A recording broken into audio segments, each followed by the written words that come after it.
Okay, you perverts. Hentai is the only thing that gets views, so let's make plenty of hentai reviews and see if this channel takes off.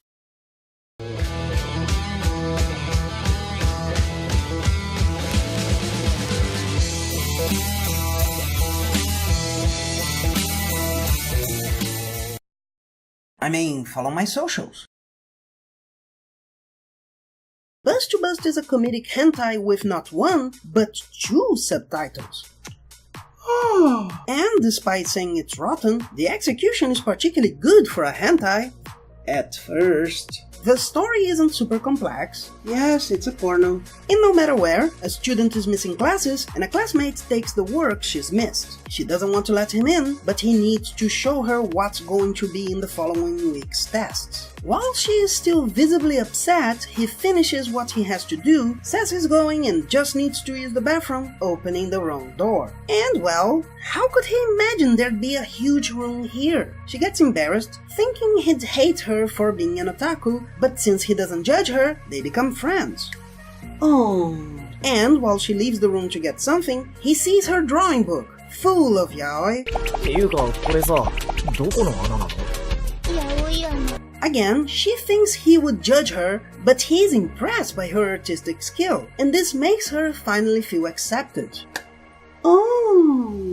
And even this not being the best visual quality, in no moment did the visuals take me off what's going on. Again, at first. So, the script situation and the visuals are pretty good. But we need a reason for there to be sex, so he notices a detail. She apparently can't draw a penis. Again, being that they are talking about yaoi, it makes sense to talk about that, even if the hentai itself doesn't have a correct penis, anatomically speaking. Could that be an indication that the author had this same difficulty? And since it's a hentai, the solution that comes to her is that he whips it out. Of course, as a teenager with close to no sexual impulse, he refuses. And she, as a teenager addicted to yaoi, undresses to convince him to do the same. No, I was not being sarcastic.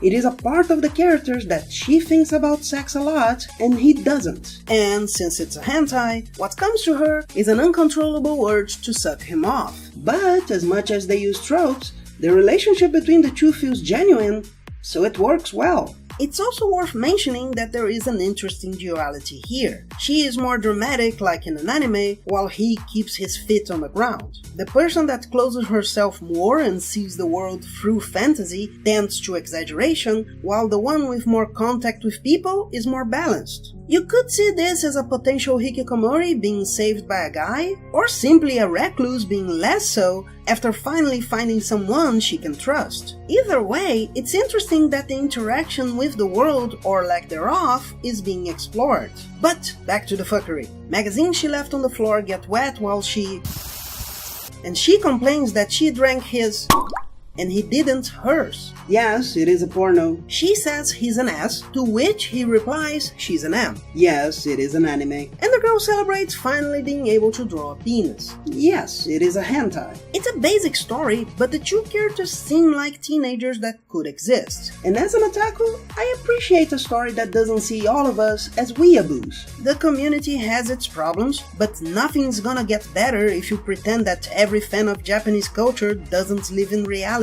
Mimimi isn't literal, and Saphira Cyan is a joke. So, a story in which otakus can have their limitations, but still be talented and capable of having normal relationships is most welcome. It's a shame the other episodes aren't this good.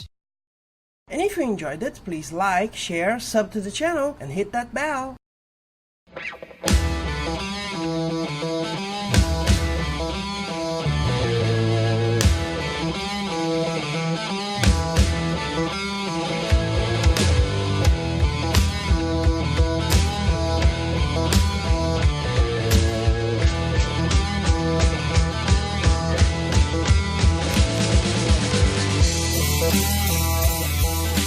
She's pretty, but she's distracting me. But as much as they use tropes, the relationship between the two feels genuine.